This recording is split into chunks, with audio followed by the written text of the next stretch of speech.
Everyone, welcome to my channel. ముందుగా అందరికీ దసరా నవరాత్రి శుభాకాంక్షలు. ఇవాళ మీకు షేర్ చేసే వీడియోలో మా కమ్యూనిటీలో పెట్టిన దుర్గామాత. మేము ఉండేది జాజ్పూర్, ఒడిస్సాలో ఉంటుంది ఈ జాజ్పూర్.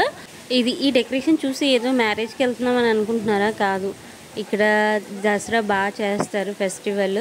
ఈ 11 days కూడా చాలా బాగా చేశారు. మన వైపు వేరేగా చేస్తారు, ఇక్కడైతే 11 days కూడా చూడండి కొంచెం డిఫరెంట్గా అనిపిస్తుంది. ఇక్కడ ప్రోగ్రామ్స్, కల్చరల్ యాక్టివిటీస్ చాలా జరుగుతాయి. మీకు ఇంకోటి చెప్పాలి, ఇక్కడ మీరు చూసే అమ్మవారి విగ్రహము ఇక్కడే మట్టితోని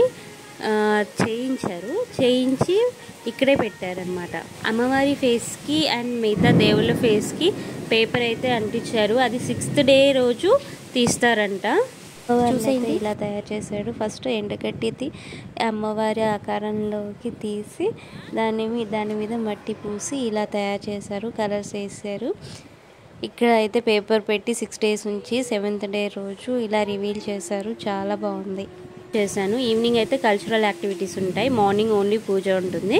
దానియా నైట్స్ కూడా పెట్టారు, కానీ ఆ రోజు చాలా వర్షం పడింది. దానివల్ల దానియా నైట్ క్యాన్సిల్ చేసి ఇలా కల్చరల్ యాక్టివిటీ పెట్టేశారు. ఇంకొక డౌట్ వచ్చి ఉండొచ్చు కదా, జాజ్పూర్లో ఓన్లీ ఒడియా మాట్లాడతారని. కాదు, మ్యాక్సిమం అందరికీ హిందీ వస్తుంది, అందుకోసం మేము కూడా హిందీలోనే కమ్యూనికేట్ చేస్తాము. చూడండి, ఇవైతే కొన్ని పిక్స్ యాడ్ చేస్తున్నాను, ఆ రోజు మేము తీసుకున్న పిక్స్. ఇక్కడ పక్కనే చాలా ప్లేస్ ఉంది, పిల్లలు ఆడుకుంటూ ఉన్నారు. ఇక్కడ పిల్లలు చాలా మంది ఉంటారు. ఇక్కడ భాష రాకపోయినా సరే వీళ్ళు మాత్రం బాగా కమ్యూనికేట్ అయిపోయి బాగా తిరిగేస్తూ ఉన్నారు.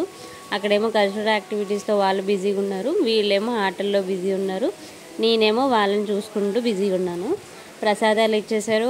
నేనైతే ఒక ఎక్స్పెరిమెంట్ చేశాను. ఒక్క సెల్ఫీ ఇచ్చి జెమ్నీకి ఇలా డ్యాన్స్ వీడియో చేయమన్నాను, ఇలా చేసింది. బాగుంది కదా.